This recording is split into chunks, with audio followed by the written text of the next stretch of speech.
Amigos de Digital TV Perú, es tiempo de hablar.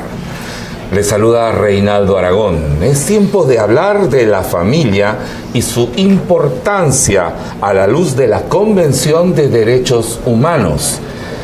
Para hablar de este tema, tenemos dos distinguidas invitadas, la doctora Elizabeth Sea, directora del Instituto de Derechos Humanos de la Universidad de San Martín. Gracias, Elizabeth. Gracias por la invitación. Gracias por estar con nosotros. Y Lisbeth Cuevas, psicoterapeuta, psicóloga del Centro Entrénate para Familias y Parejas. Así es, gracias por la invitación también. Contenta de estar aquí y poder aportar un poquito desde mi campo. Interesante además el nombre de tu centro. Sí, Entrénate. Justamente lo escogimos porque queremos que las personas se entrenen para la vida y no vean que la psicología es básicamente para personas enfermas o locos, como dicen por ahí, sino para que puedan tener los recursos necesarios y puedan enfrentar pues las adversidades de su día a día, tanto en el ámbito familiar, social, laboral, familiar también. Porque doctora Sea, la gente se entrena para el tema profesional, ¿no? Uno siempre está buscando actualizaciones, ir a, ¿cómo se llama? A talleres, seminarios sobre derecho, por ejemplo. Así es. Pero la gente no se prepara para la vida en cuanto a sus relaciones familiares, ¿no es cierto? Afectivas, emocionales. Y es que también es bueno tocar este tema porque se pone en agenda lo que es la salud mental. El día de ayer ha sido el Día Mundial de la Salud Mental y es algo en lo que nosotros como sociedad y también el Estado deben comenzar a trabajar a través de políticas públicas, ¿no? Interesante lo que estamos viendo, pero eso vamos a hacerlo después de una pausa. Estamos en tiempo de hablar y usted puede participar a través de nuestro Facebook Tiempo de Hablar o en nuestra página web digitaltvperú.com. Vamos a hacer una pausa y retornamos en un instante. La importancia de la familia a la luz de la Convención de los Derechos Humanos. Volvemos en un instante.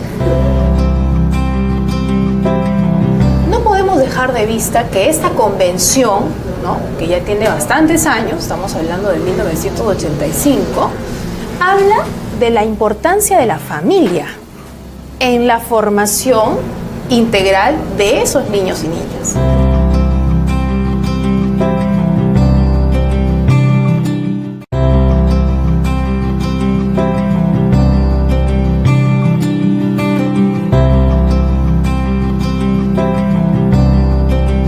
Bien, estamos aquí en Tiempo de Hablar a través de Digital TV Perú y tenemos este tema tan interesante, la importancia de la familia a la luz de la Convención de los Derechos del Niño, que también son derechos humanos, así que claro que digamos que los debemos englobar, pero hay que ser puntual en este tema.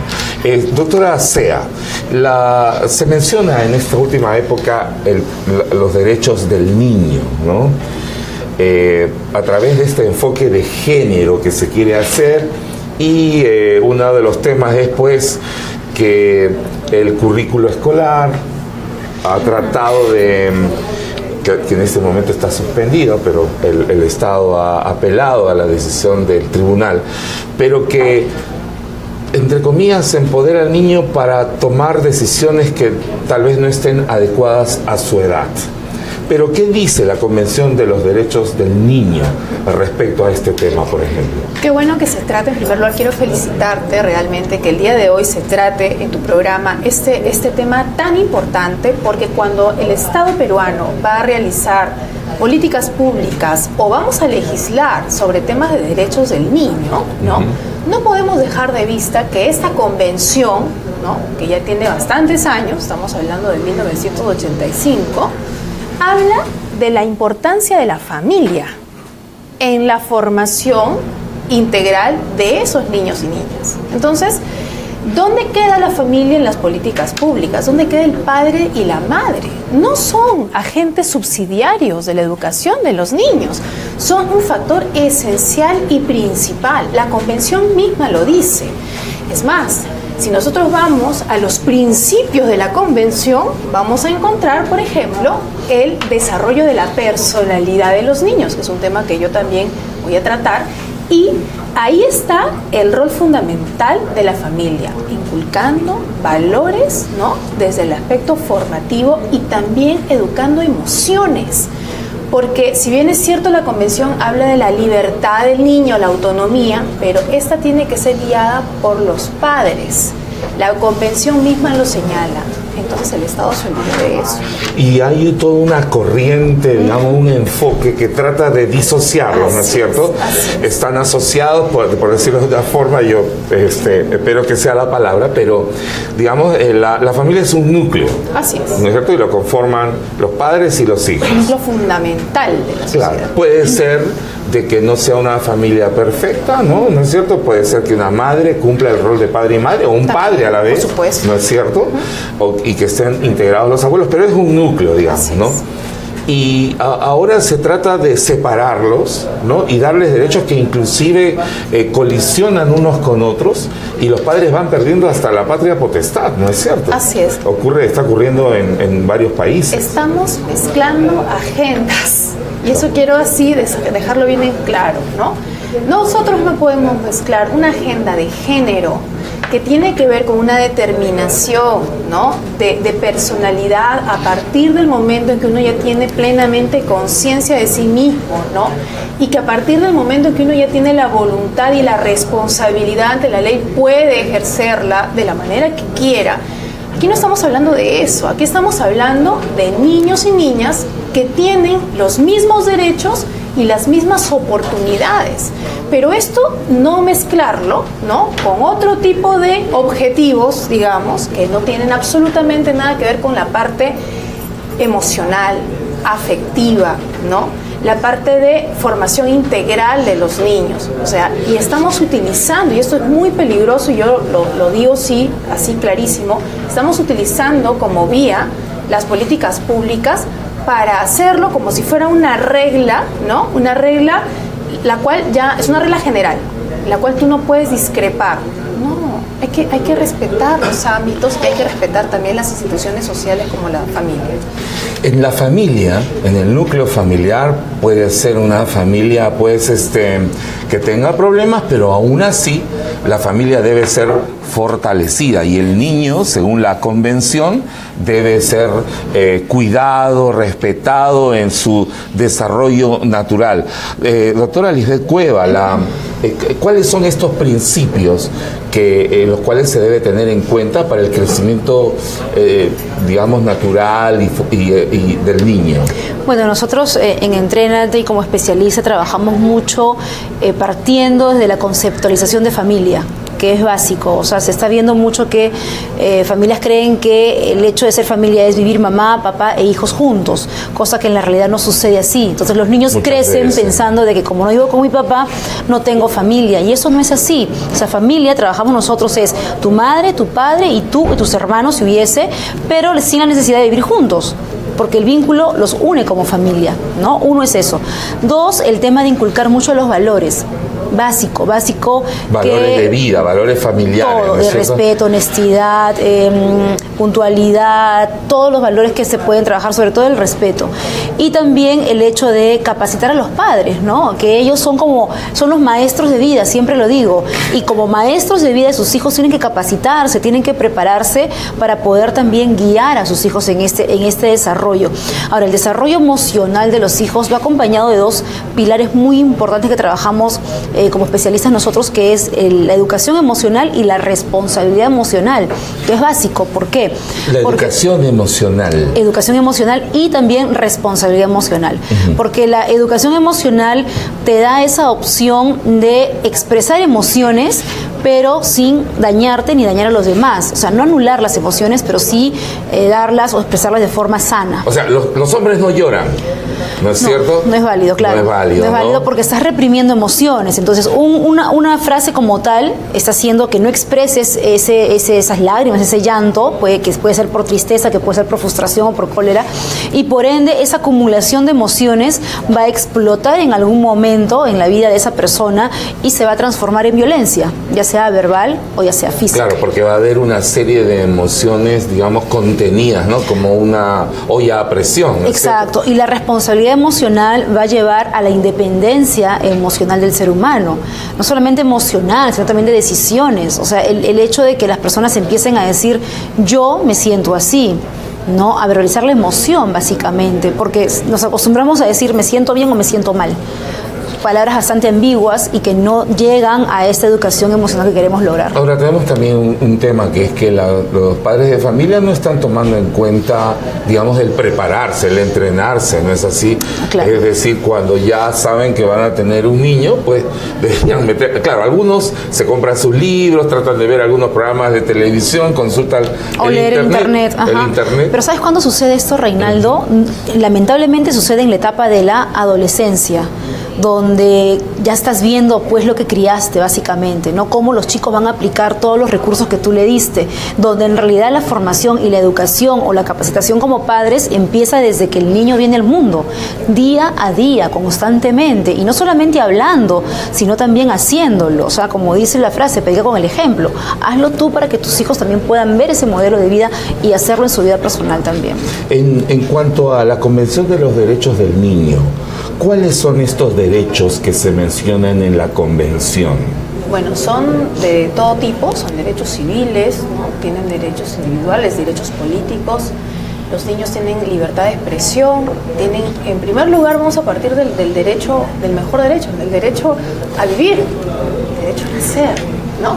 Ese derecho a ser criado por su familia. Ahora que se está discutiendo tanto, sí, por supuesto. Bueno, no se está lo que pasa es que a veces uno tiene que cuidar algunos términos, pero hay toda una corriente de decir a la mujer embarazada, decide tú, ¿no? Como si fuera una decisión de su propio cuerpo, cuando ya pues está hablando de un embarazo con otra persona dentro de su propio cuerpo que está para cuidarlo, ¿no? Así es. Pero eso está reconocido también en la ley y en las convenciones. Por supuesto, y aparte también en la Constitución. O sea, definitivamente nosotros tenemos derechos desde el momento que somos concebidos. Desde que somos concebidos. Entonces, y eso es así, nos guste o no. Y lo que falta aquí, y coincido que aquí lo que falta es educar emocionalmente a las personas, ¿no? A veces nosotros a la problemática social, como este tema de los embarazos de repente en adolescentes, ¿no? Les ofrecemos como única alternativa el aborto, simplemente porque es una alternativa para que ellos puedan prolongar un proyecto de vida. Pero vamos, ¿cómo va ese proyecto de vida? En base a una decisión que no ha sido pensada, en base sobre todo a no valorar que tienes una vida dentro de tu cuerpo, ¿no? Y que tienes que pensar también en las implicancias emocionales que te va a llevar determinar, o sea, tomar esa decisión. ¿Y qué? Entonces...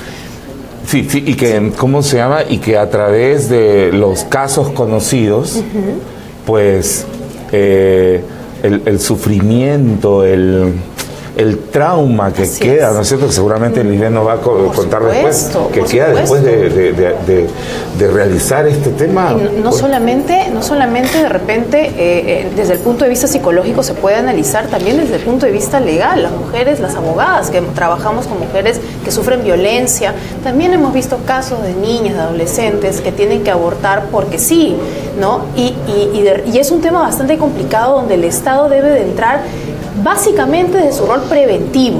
O sea, nosotros estamos poniendo el parche, ¿no? Código penal con sanciones fuertes, de repente, ¿no? Estamos trabajando en eso, pensando que tenemos una justicia rápida, eficaz, ¿no? Con tiempos de cárcel de repente prolongados, pero no estamos atacando realmente el problema. El tema es la prevención. ¿Qué tanto esos niños, qué tanto esas niñas, ¿no? Son educadas emocionalmente a valorarse, a respetarse? ¿Qué tanto estamos trabajando la autoestima en los niños, a hacerse respetar, a respetarse entre hombre y mujer, ¿no? Eso se trabaja desde la casa y no estamos trabajándolo. Y no puedo yo desligar, cuando me hablas de derechos del niño, de la parte ética. No puedo desligarlo porque no solamente es solo derecho. Aquí necesariamente también tenemos que vincular la ley con el tema ético y con el tema moral. Vamos a ir sobre este tema porque es sumamente importante. La familia debe ser fortalecida por políticas de Estado y no está sucediendo, ¿no es cierto? Inclusive en el mundo hay toda una corriente diferente. Pero vamos a ver esto, es tiempo de hablar aquí en Digital TV Perú. Hacemos una pausa y retornamos con nuestras invitadas Elizabeth Sea y Lisbeth Cueva. Ya volvemos. porque hay mujeres que no están emocionalmente estables y no le pueden brindar ese desarrollo emocional al hijo, teniendo un padre que sí lo quiere hacer, teniendo un padre que está llano a darle 100% a sus hijos, pero lamentablemente por ser varón, pues no le dan esa oportunidad. Es una lucha constante que también yo me pregunto, ¿no? ¿Dónde se está protegiendo ahí esta parte emocional de los niños?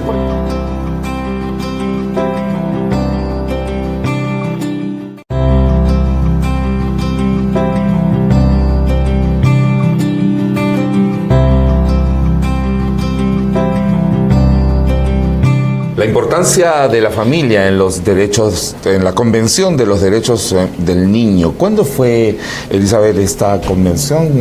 ¿Cuándo se firmó?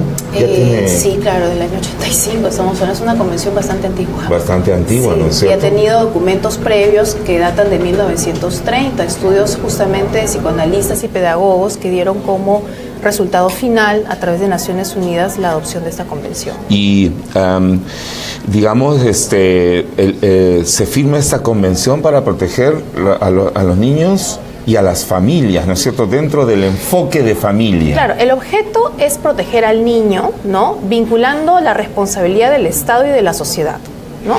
O sea, esta convención apunta a que el Estado garantice la eficacia de los derechos que ahí están mencionados, pero también le da su real importancia y participación a la familia y a la sociedad en su conjunto.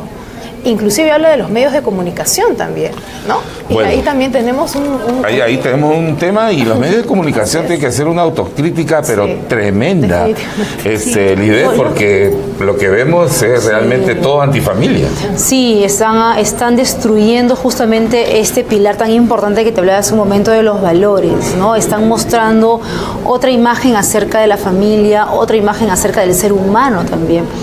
Pero escuchando un poquito también lo que mencionaba Elizabeth acerca de la familia, yo he visto, tengo muchos casos, por ejemplo, de padres, madres que están enfrentando un proceso legal por tenencia, por régimen de visitas, y a mí se me crea un conflicto ahora escuchando esto, porque hay muchos niños que lamentablemente a veces no están con la persona indicada. O sea, no por el hecho de ser mamá o mujer tiene toda la potestad de estar con el niño, porque hay mujeres que no están emocionalmente estables y no le pueden brindar ese desarrollo emocional al hijo, teniendo un padre que sí lo quiere hacer, teniendo un padre que está llano a darle 100% a sus hijos, pero lamentablemente por ser varón, pues no le dan esa oportunidad.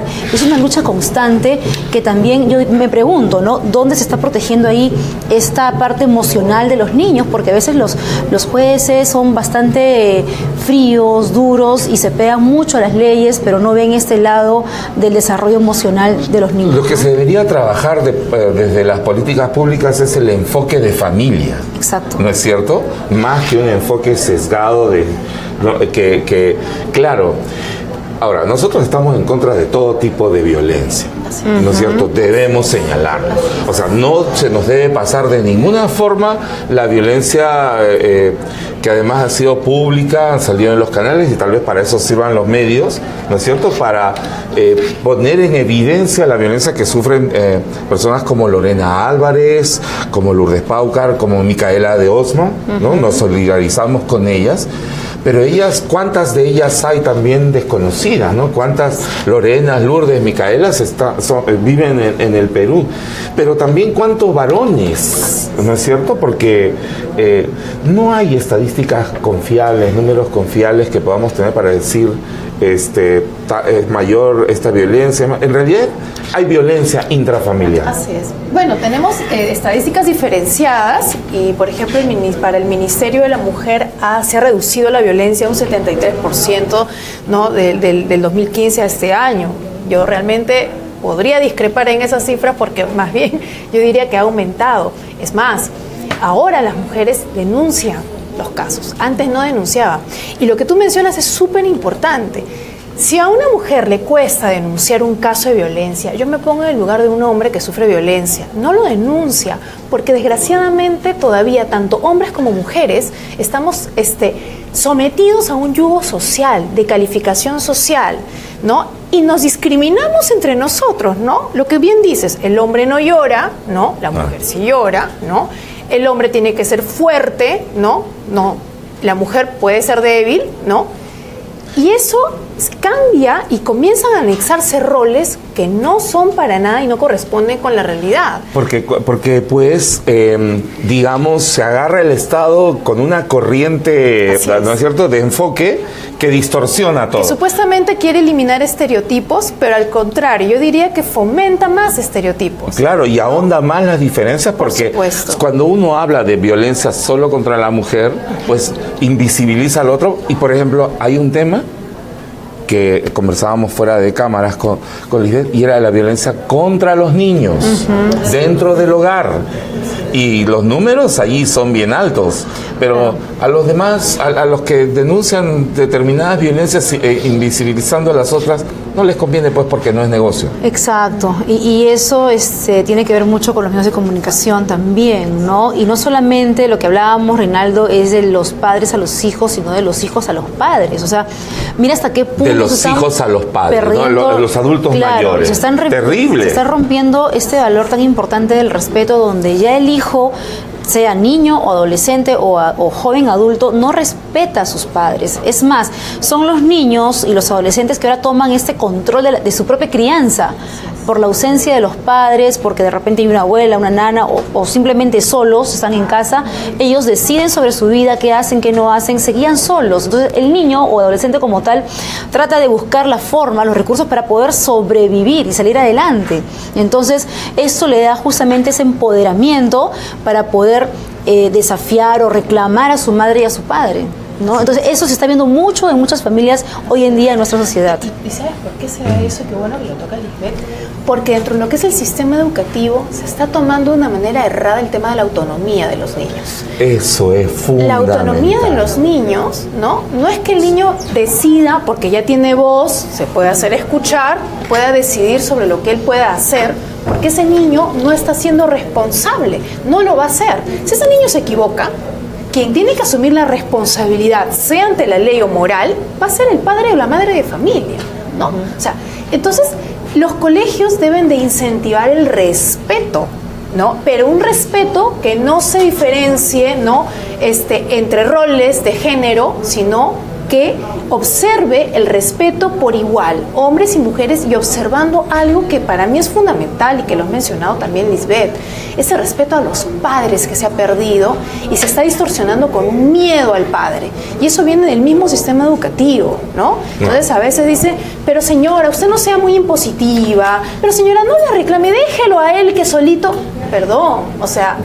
Lo que pasa es que ahí se está enfocando sobre sentimientos, ¿no? Exacto. Me siento así, me siento así. Exacto. Sobre principios. Así es. Claro, ¿no es cierto? Claro, pero perdón, Renato, que te corte. Aquí también hay un tema, nuevamente, conceptualización acerca de la independencia.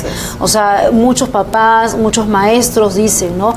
Que el niño sea independiente. Mi hijo es independiente. ¿Pero qué es independencia? ¿Qué es independencia? ¿No? ¿En qué se basan? ¿Cómo conceptualizan esto los papás? Porque para los papás independientes que el hijo pues solo se atienda, solo asuma, solo haga, solo piense, solo diga, solo... Y eso no es en realidad. Como bien dijo Elizabeth, detrás de un niño, de un menor, hay un adulto responsable que es el padre o el apoderado en este caso, ¿no? Y que tiene que ir de la mano para afrontar situaciones, porque va a llegar un punto en que, basado con las leyes, ya el padre no podrá pues afrontar, cumple los chicos de 18 años y el chico es quien solo tiene que afrontar sus propias decisiones, sus propios errores. Y después nos preguntamos por qué existe un alto índice de menores infractores. Exacto. ¿No? ¿Por qué se ha poblado Maranguita? Perdóname, o sea, esos niños en algún momento tuvieron familia. ¿Y qué fue de esa familia?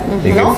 ¿Y qué hizo el Estado? El Estado solamente reprime, el Estado solamente lo único que hace es ponerlos en una cárcel que no resocializa, que no rehabilita y que no los devuelve a la sociedad para ser productivos, ser útiles a la sociedad. Ahora, sería algo bueno, digamos, cambiar el tema de ministerio, o sea, crear un ministerio de la familia para cambiar el enfoque, ¿no es cierto? Sí, eso siempre por supuesto, sin menospreciar ni menoscabar la violencia que sufren las mujeres, los niños, los hombres, pero si uno lo enfoca para fortalecer la familia, cambia todo. Cambia todo. El tema es, el ser humano aprende mientras más le bombardees con la misma palabra o frase, ¿no? O sea, la palabra de por sí familia se utiliza muy poco, más hablan de mamá, papá, hijos, o sea, pero si pensamos en algo más macro, y siempre lo he dicho, el Ministerio de la Familia es básico aquí, ya de por sí, el Ministerio de la familia en sí se va a sentir respaldada,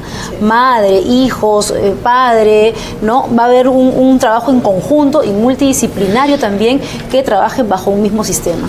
Vamos a hacer una pausa y vamos a volver a la parte final del programa para ir sobre puntos, para tener temas puntuales. Cómo identificar a un agresor y qué hacer cuando hay agresión en la familia, ¿ok? Volvemos en un instante. Esto es Tiempo de Hablar, aquí en Digital TV Perú. Hablar del tema, claro. No que nos pasen diapositivas sobre las flores y sobre las tareas, no, vamos a hablar de los temas que preocupan a nuestros hijos, de los problemas, ¿no? Claro, y ahí quería acotar algo muy importante. Yo soy mamá, tengo 2 hijos y converso con padres y a veces me quedo mucho pensando y digo, ¿no? Ahora entiendo por qué este niño es así, porque entiendo la forma de pensar del padre o de la madre.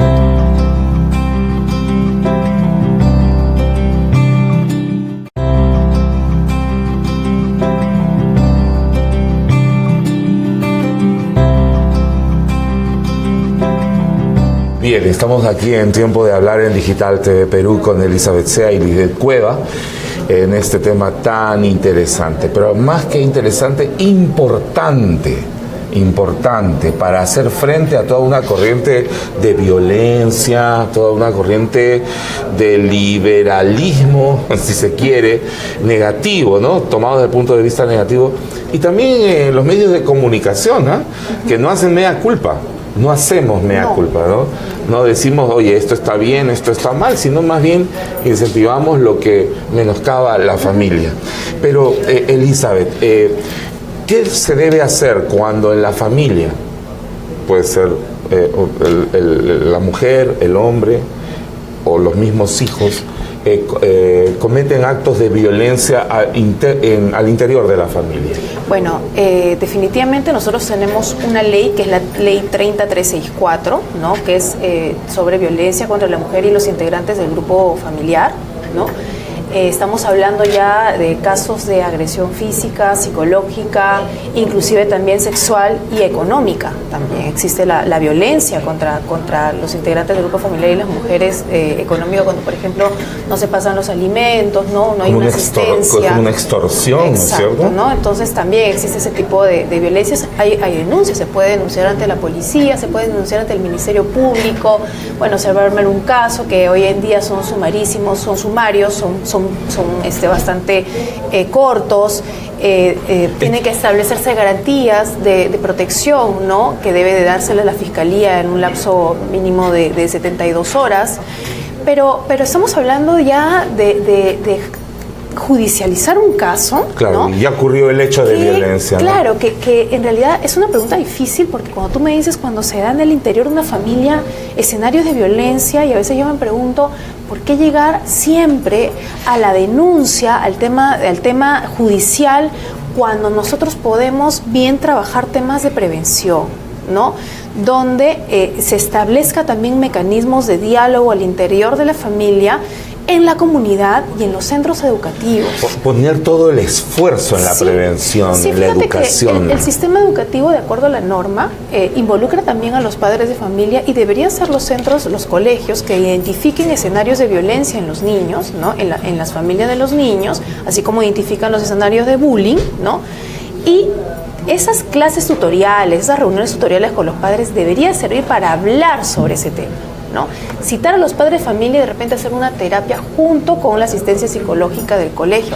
No hay psicólogos en los colegios, y ahí ya pasa también por un tema presupuestal. O sea, el tema de la solución de la violencia es algo transversal, integral y complicado. Pero se puede hacer una distribución más eficiente, digamos, de los recursos. Si es que queremos erradicar la violencia, pues el Estado ya tiene que comenzar a priorizar su agenda.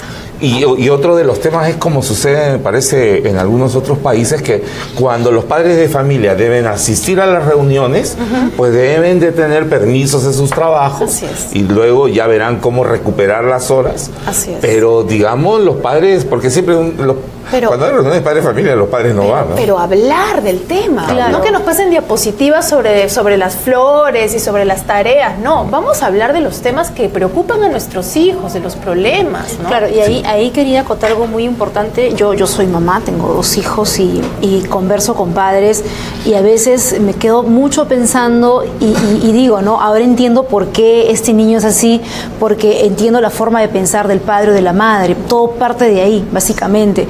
O cuando de repente haces una escuela de padres y de los 300 alumnos solamente van 30 o 20 papás o más mamás, 2 papás por ahí. Entonces no hay un hábito de compromiso en su rol de madre o padre. Yo siempre digo, si eres mamá o papá, busca citas siempre con la tutora, tutor de tu hijo, ¿no? No esperes que te llame el profesor. Tú, cada bimestre, ve y pregunta cómo va tu hijo, cómo se desenvuelve, cómo es dentro del colegio, cómo van sus notas. Y eso es un hábito que tiene que hacerse en todos los papás. Hay escuela de padres, asiste. Entiendo que de repente te puede parecer pesado, aburrido el estilo del profesional, pero algo te vas a llevar, alguna información te vas a llevar y te va a hacer reflexionar para que tú lo puedas aplicar en casa. ¿Qué hacer cuando en la familia hay una persona que ejerce violencia indebida sobre otra? ¿Qué hacer? Bueno, ahí básicamente lo primero que hay que hacer es actuar de forma legal, ¿no? La denuncia, no tapar, no justificar, porque hay un ciclo que sí sería importante mencionarlo, Reinaldo, que es el ciclo de la violencia. Mayormente, ya que hablas del perfil del agresor, el agresor es aquella persona que carga rápidamente emociones, ¿no? Entonces viene una situación que le carga emociones, automáticamente empieza con las agresiones verbales. Después viene la agresión física, luego viene la etapa del arrepentimiento, donde hay frases como perdóname, no quise hacerlo, o estaba en trago, no sé qué me pasó, no soy yo, mira mi infancia, tú fue así, fue asá, yo te amo, te adoro, el llanto, y es ahí donde la víctima engancha. Luego del arrepentimiento viene el reenamoramiento, ¿no? Donde este agresor empieza pues a atender a la víctima como una reina, como una princesa, te cocino, te llevo, te invito, te engrío, te hago masajitos por aquí y por allá, y esta víctima dice, está cambiando, quiere cambiar, yo lo voy a ayudar, yo lo voy a apoyar, ¿no? Pasa la etapa y nuevamente viene algo que le genera tensión al agresor, agresión verbal, agresión física, arrepentimiento, reenamoramiento, tensión, agresión física, y ese es el círculo de la cual la víctima muchas veces no sale. Porque Elizabeth, cuando ya se conocen las situaciones como las que hemos mencionado, Micaela de Osma, Lorena, es ya cuando ya ha pasado un buen tiempo del tema, ¿no es cierto? Y tal vez la mujer o el hombre, porque pues ocurre con los dos sexos, han estado soslayando, diciendo ya se va a arreglar. Cuando hay que actuar, inmediatamente se identifique un síntoma. Yo, mira, en primer lugar, las mujeres no debemos tener vergüenza de hablar de nuestras propias experiencias, ¿no? En mi caso, yo soy mamá también, crío sola a mi hija por una decisión justamente de separarme de una persona que era muy violenta, ¿no? Solamente que a mí mi educación de repente y la crianza de mis padres, por eso yo valoro muchísimo la influencia de la familia, me permitieron tomar una decisión rápida frente a un escenario de violencia. Entonces yo misma abogada, pues hice mi trámite de divorcio, mis alimentos, todo, ¿no? Y hice también mis denuncias por violencia. Y yo sé lo que es que pase una mujer, una madre, de comisaría en comisaría, de juzgado en juzgado, demora años. Bueno, cuando yo he tenido el caso, demora bastante. Pero ¿a dónde voy? El hecho es de que, como bien dice Lisbeth, ni bien haya una manifestación de violencia, porque la pareja no se va haciendo violenta en la relación, siempre ha sido violenta. Siempre ha sido. A la mínima manifestación ya uno tiene que tomar conciencia de, a ver, un momentito, ¿no? Y ahí viene el tema de la autoestima. A mí mis padres me inculcaron autoestima, ¿no? Y me permitieron salir de ese círculo. Pero hay muchas niñas, muchas jóvenes que no tienen esa autoestima, no tienen al padre y a la madre, arregla tus problemas sola, o peor, le dicen, no te vas a poder divorciar porque ¿qué dirá una divorciada? Y va a tener que estar en el círculo de violencia. Así es que, bueno, tenemos lamentablemente que terminar, pero porque es tan amplio, pero vamos a volver en cualquier momento con el tema. Una de las cosas que podríamos nosotros también dejar a los jóvenes, a las jóvenes y a los jóvenes, es decirles que tengan cuidado al momento de elegir sus relaciones y esos clics de los cuales hablamos, que son pues para tomar decisiones inmediatas, no son lo mejor. No, y básicamente, Reinaldo, hoy en día, con todo lo que estamos viendo, el amor a uno mismo tiene que ser más fuerte que el amor a la pareja o a la relación. Porque amándonos más nosotros mismos vamos a poder tener esa fortaleza y esa decisión para cortar una relación que yo sé que no me hace feliz. Pero esto es un aprendizaje, un entrenamiento a largo plazo. Bien, gracias a Elizabeth Sea y a Lisbeth Cueva por estar con nosotros. Esto ha sido Tiempo de Hablar. Retornamos luego. Hemos estado aquí en Digital TV Perú. Gracias por habernos acompañado. Hasta la próxima.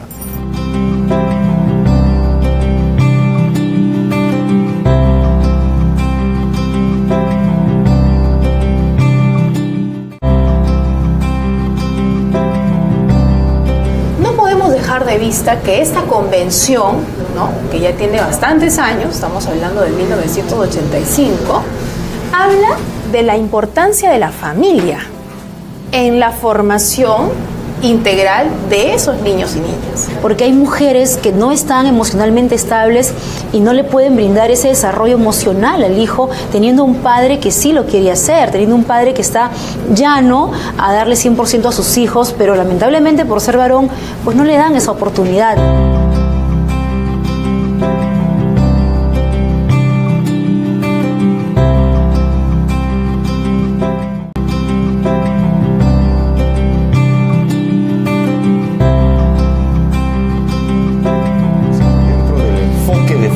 Claro, el objeto es proteger al niño, ¿no?, vinculando la responsabilidad del Estado y de la sociedad, ¿no? O sea, esta convención apunta a que el Estado garantice la eficacia de los derechos que ahí están mencionados, pero también le da su real importancia y participación a la familia y a la sociedad en su conjunto.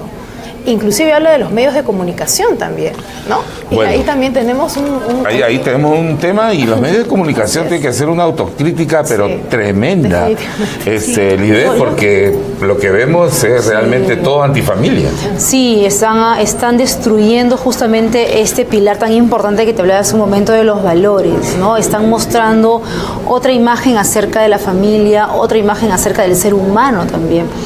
Pero escuchando un poquito también lo que mencionaba Elizabeth acerca de la familia, yo he visto, tengo muchos casos, por ejemplo, de padres, madres que están enfrentando un proceso legal por tenencia, por régimen de visitas, y a mí se me crea un conflicto ahora escuchando esto, porque hay muchos niños que lamentablemente a veces no están con la persona indicada. O sea, no por el hecho de ser mamá o mujer tiene toda la potestad de estar con el niño, porque hay mujeres que no están emocionalmente estables y no le pueden brindar ese desarrollo emocional al hijo, teniendo un padre que sí lo quiere hacer, teniendo un padre que está llano a darle 100% a sus hijos, pero lamentablemente por ser varón, pues no le dan esa oportunidad.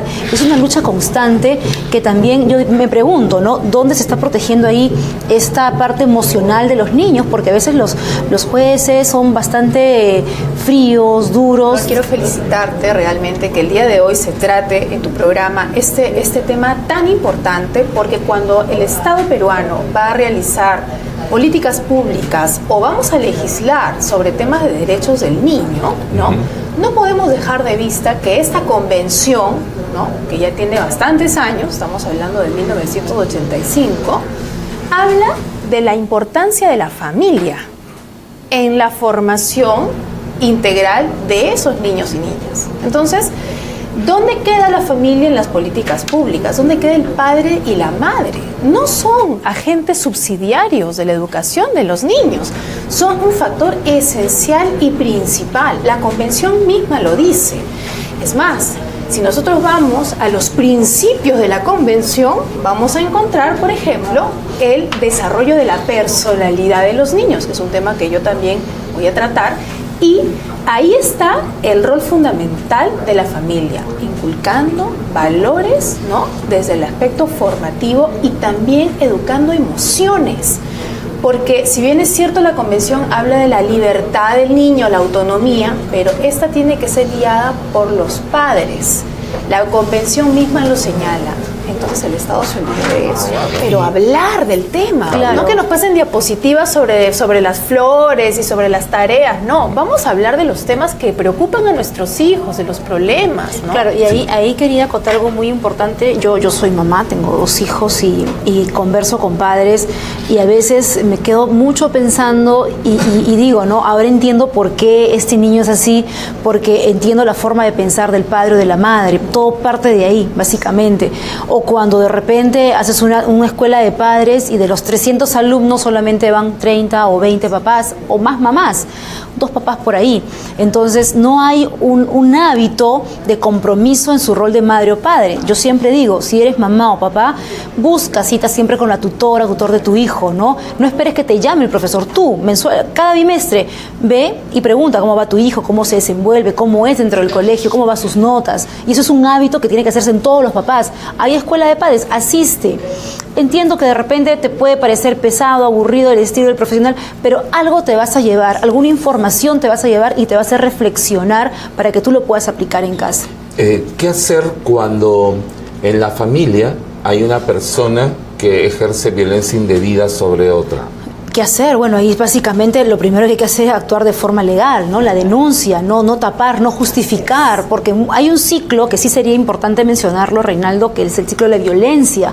Mayormente, ya que hablas del perfil del agresor, el agresor es aquella persona que carga rápidamente emociones, ¿no? Entonces viene una situación que le carga emociones, automáticamente empieza con las agresiones verbales. Después viene la agresión física. Luego viene la etapa del arrepentimiento, donde hay frases como perdóname, no quise hacerlo, o estaba en trago, no sé qué me pasó, no soy yo, mira mi infancia, fue así, fue asá, yo te amo, te adoro. El llanto, y es ahí donde la víctima engancha. Luego del arrepentimiento viene el reenamoramiento, ¿no? Donde este agresor empieza pues a atender a la víctima como una reina, como una princesa, te cocino, te llevo, te invito, te engrío, te hago masajitos por aquí y por allá, y esta víctima dice, está cambiando, quiere cambiar, yo lo voy a ayudar, yo lo voy a apoyar, ¿no? Pasa la etapa y nuevamente viene algo que le genera tensión al agresor, agresión verbal, agresión física, arrepentimiento, reenamoramiento, tensión, agresión física, y ese es el círculo de la cual la víctima muchas veces no sale.